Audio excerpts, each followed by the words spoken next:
The Chinese Marine Corps recently conducted an amphibious landing red blue confrontation exercise in the coastal waters of Zhangzhou, Fujian. The exercise deployed numerous Type 05 amphibious assault vehicles, each carrying 4 soldiers and equipped with 105mm cannons.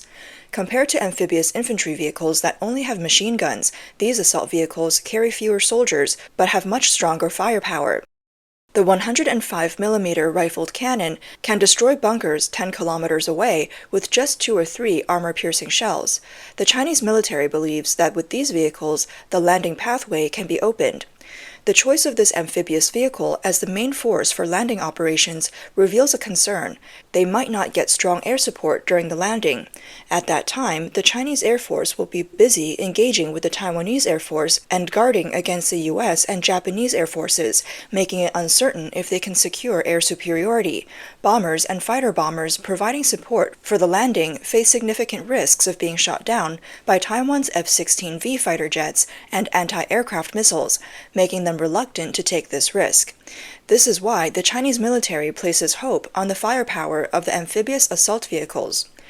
Regarding naval fire support, most of the Chinese Navy ships are assigned to assist the rocket force in attacking Taiwan's eastern coast, where there are targets the rocket force can't reach. The 7 or 8 ships escorting the landing fleet are afraid of being sunk by Taiwan's anti-ship missiles and don't dare to get close to the Taiwanese coastline. Even if they bravely approach the coast, their cannons, with ranges of 10 to 30 kilometers, can only hit the landing troops on the beach. Taiwanese bunkers are tens of kilometers away from the beach, out of the naval gun's reach. Moreover, by then, the Chinese Navy and Rocket Force's missiles will likely be nearly depleted, forcing the Navy to return to port for resupply, making naval fire support unreliable. Thus, the Chinese military relies even more on the cannons of the amphibious assault vehicles to clear the way for the landing troops. Honestly, relying on the firepower of these Type 05 assault vehicles to win the landing battle is challenging. These vehicles have trouble aiming accurately, bobbing on the sea. Additionally, the Type 05 assault vehicle's armor is mediocre. It would be vulnerable to Taiwanese tank fire and anti-tank missiles, turning the vehicles into sieves. The Taiwanese military is well equipped with Western weapons. They have anti-tank missiles like the TOW and Javelin, designed to destroy assault vehicles, and the Thunderbolt 2000 and HIMARS rocket systems to suppress beachhead defenses, anti-tank mines scattered across the shallow waters and landing zones, and even Israeli-imported Heron drones armed with anti-tank missiles.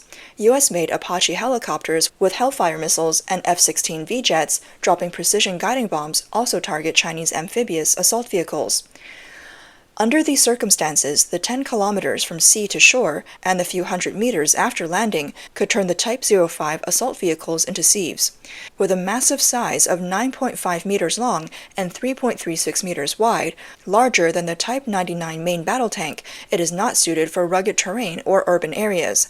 This scenario is reminiscent to the Type 63 tank's harrowing experience in Vietnam, which the Type 05 might repeat.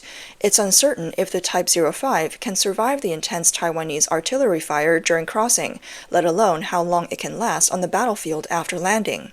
In summary, although the exercise appears impressive, it has many flaws that experts can easily spot, though no one dares to say it openly. How did the Type 63 tank fare in Vietnam? During the 1979 Sino-Vietnamese War, the Type 63 successfully crossed rivers but was helpless after landing, unable to move. The reason was simple. The tank was large and long, struggling with even slightly steep slopes. Its armor was weak, easily penetrated by RPGs, leading to over half of the tanks being lost within just 2 days, a devastating outcome. The problem with China developing the Type 05 amphibious assault vehicle in 2000 is that they didn't solve the issues. They prioritized a water speed of 30 kilometers per hour. As a result, the vehicle remains very vulnerable. To reduce weight and increase speed, the vehicle uses a lot of aluminum alloy and even uses argon arc welding, commonly found in bicycle manufacturing. This makes the production cost high and battlefield repairs difficult. The overall structure is fragile, and any weapon stronger than a .52 caliber machine gun can easily penetrate its front armor. The benefit of increased water speed is that it can launch from 10 kilometers offshore. However, the problem is that during this 10-kilometer journey, it aims to fire its cannons. Officials claim that the turret and aiming devices are stabilized, and shooting while swimming is no problem. In reality, it can shoot, but accuracy is questionable. So what other obstacles does it face in landing operations? The key to a successful Taiwan landing operation is quickly and covertly transporting a large number of troops to the island. However, the Chinese military's existing landing ships are insufficient. Therefore, they have requisitioned many civilian roll-on roll-off ships. It's said that the Chinese military plans to requisition over 60 such ships from Guangdong province alone. This number seems alarming, but if these ships suddenly leave their regular routes, the U.S. military will quickly deduce that China is planning a surprise attack on Taiwan. How does the Chinese Air Force plan to avoid U.S. satellite reconnaissance? Their plan is to first move the amphibious assault vehicles to a secluded beach on the mainland. Then the vehicles will enter the water and swim to nearby civilian roll-on roll-off ships. These ships will then transport the vehicles to within 10 kilometers of the Taiwanese coastline, where they will be released into the water to swim to shore. The Chinese military believes this method will avoid detection by U.S. reconnaissance satellites, and by the time Taiwan reacts, the vehicles will have already landed. However, this plan may fail. The U.S. satellites might miss it, but Taiwanese radar won't. These roll-on roll-off ships, moving fast on the sea, will create water splashes and trails that Taiwanese radar can easily detect. Once detected and locked onto, Taiwan's anti-ship missiles can destroy these ships and the assault vehicles with just a few strikes. Of course, the Chinese military isn't naive. They have Type 055 and Type 052D destroyers escorting. However, some of these ships need to be in the eastern waters of Taiwan and some around the Taiwan Strait to counter the U.S. and Japanese navies. This means only 6 or 7 destroyers and frigates can actually escort the landing fleet. Moreover, the HQ-9 and HQ-16 shipborne anti-aircraft missiles on these ships are essentially copies of the Russian S-300 and Buk systems. Don't be fooled by the Russian hype, just look at their performance in Ukraine. The Moskva, supposedly with top-tier anti-aircraft capabilities, was sank by just 2 Neptune missiles. This shows that the Chinese copies of these missiles are unlikely to effectively intercept Taiwanese anti-ship missiles. In contrast, Taiwan's Xiongfeng series of anti-ship missiles are highly effective. The Xiongfeng 2 has a range of over 150 kilometers, can reach speeds of up to 3 times the speed of sound, and has strong terminal dive capabilities. Taiwan has acquired over 400 of the latest U.S. Harpoon Block II missiles, which can detect and lock onto targets from 120 kilometers away. Additionally, the newly deployed Xiongfeng 3 supersonic anti-ship missiles bring Taiwan's total anti-ship arsenal to over 1,000 missiles, more than enough to counter China's transport fleets. In addition to anti-ship missiles, the Taiwanese military is developing its own Haikun submarines. The first one launched last September will be in service next year, with plans to build 7 more. This news must be terrifying for the Chinese transport fleet. Before they even approach the Taiwanese coast, they could be hit by a Harpoon missile launched from underwater. Worse still, the Haikun submarines can also fire torpedoes and deploy smart mines. This poses a serious threat to the Chinese transport fleet, making it questionable whether they can survive at sea, let alone land. The Taiwanese military has acquired Mk-62 mines from the United States, which are no joke. These mines can be deployed by helicopters and use sonar, magnetic, and even infrared detectors to target passing ships. Chinese warships may not even realize they're being targeted until it's too late, and the mines strike with a powerful explosion, leaving the ships incapacitated. Anti-tank weapons are another key strength of the Taiwanese military. Stinger missiles can not only take down helicopters, but also effectively target ground armor. The Javelin and Spike missile systems are designed to counter tanks. The Javelin has a long range, with a nearly guaranteed hit within 800 meters, while the Spike is lightweight and easy to deploy. If these weapons focus their fire on the Type 05 amphibious assault vehicles, the Type 05's armor will be easily penetrated. The most troublesome threat for the Chinese military is the Thunderbolt 2000 multiple launch rocket system. This system can accurately strike armored formations tens of kilometers away with smart submunitions. If the Chinese amphibious assault vehicles land in large numbers, they will be easy targets for the Taiwanese rocket artillery.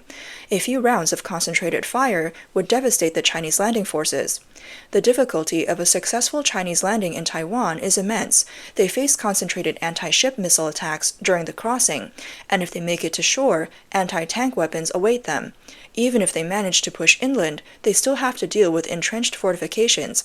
The Chinese forces, lacking heavy artillery, would rely on the small turrets of their amphibious assault vehicles against Taiwanese defenses, a losing strategy. The real challenge for the Chinese military isn't just landing in Taiwan, but breaking through the U.S.-Japanese blockade in the Western Pacific. Given the current military balance, if a conflict over Taiwan erupts, the Chinese military is unlikely to succeed in securing air and sea superiority. In terms of air power, it's a lopsided battle. China has just over 100 J-20 and newly developed J-31 fighters, whereas the U.S. alone has 180 F-22s and over 400 F-35s. China claims to have over 4,000 fourth-generation fighters, but apart from some Russian-made planes, they are no match for the U.S. The U.S. has over 2,000 F-15s, F-16s, and F-A-18s and F-A-18 aircraft combined, a clear qualitative and quantitative advantage. The U.S. can also deploy multiple large nuclear-powered carrier strike groups and 8 small amphibious assault ships. Each carrier strike group includes powerful carrier air wings, Aegis destroyers, cruisers, and attack submarines with strong air, anti-ship, and anti-submarine capabilities. Moreover, the carrier air wings include F-A-18EF, Super Hornets, and F-35Cs, with combat radii covering the entire island of Taiwan, posing a significant threat to the Chinese military.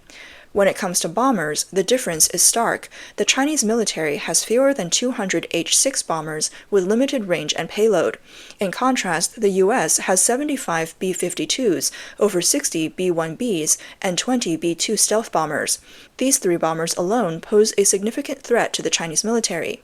Take the B-1B, for example. It can carry 24 AGM-158C LRASM anti-ship missiles, each with a range of 930 kilometers. A pair of B-1Bs can deploy 48 missiles, truly living up to their reputation as fleet killers. The C-17 Globemaster III is the main strategic transport aircraft for the U.S. military, with 233 in service. Each C-17 can carry 45 LRASM missiles. Deploying multiple C-17s would make it difficult for the Chinese landing fleet to survive. The LRASM missiles are not ordinary anti-ship missiles. They can autonomously search for targets, use multi-mode guidance, and share target information with other LRASMs through data links for coordinated attacks. A swarm of LRSAM attacking a fleet is a nightmare scenario. In a recent U.S. military exercise, 4 LRASM missiles were launched without target coordinates or an AWACS plane for guidance. They autonomously found and struck enemy ships with precision. This fire-and-forget capability is terrifying. Chinese anti-ship missiles like the YJ-12 and YJ-18 require external target guidance and are vulnerable to enemy electronic interference. Their range, speed, and penetration capabilities are significantly inferior to the LRASM. Facing a storm of LRASM missiles, the Chinese carrier and escort fleets would struggle to respond. Even launching the J-15 carrier-based fighters could be challenging. The Type 055 and Type 050 destroyers might intercept a few LRASMs, but they cannot fend off a concentrated missile attack. If a war breaks out between China and the U.S., the Chinese naval forces could be quickly crippled by preemptive U.S. strikes. The Chinese carriers Liaoning and Shandong, hailed as national treasures, might become underwater museum exhibitions in just a few days. Reclaiming sea control would likely rely on sacrificial missions by smaller ships like the Type 056 frigates. In terms of logistics and support, the U.S. is vastly superior. The U.S. C-17s and C-130s, which can deploy anti-ship mines and underwater sensors, proving highly effective in anti-ship warfare. The Chinese military relies on outdated IL-76s and the newer Y-20, which pale in comparison to the C-17. With robust logistical support, the U.S. military can operate flexibly in the Western Pacific, quickly responding to allies' needs. The Chinese military, struggling to support itself, would find it challenging to compete with the U.S. Staying within the East and South China Seas and avoiding trouble in the Western Pacific might be the wisest course of action to avoid being severely outmatched by the U.S. forces.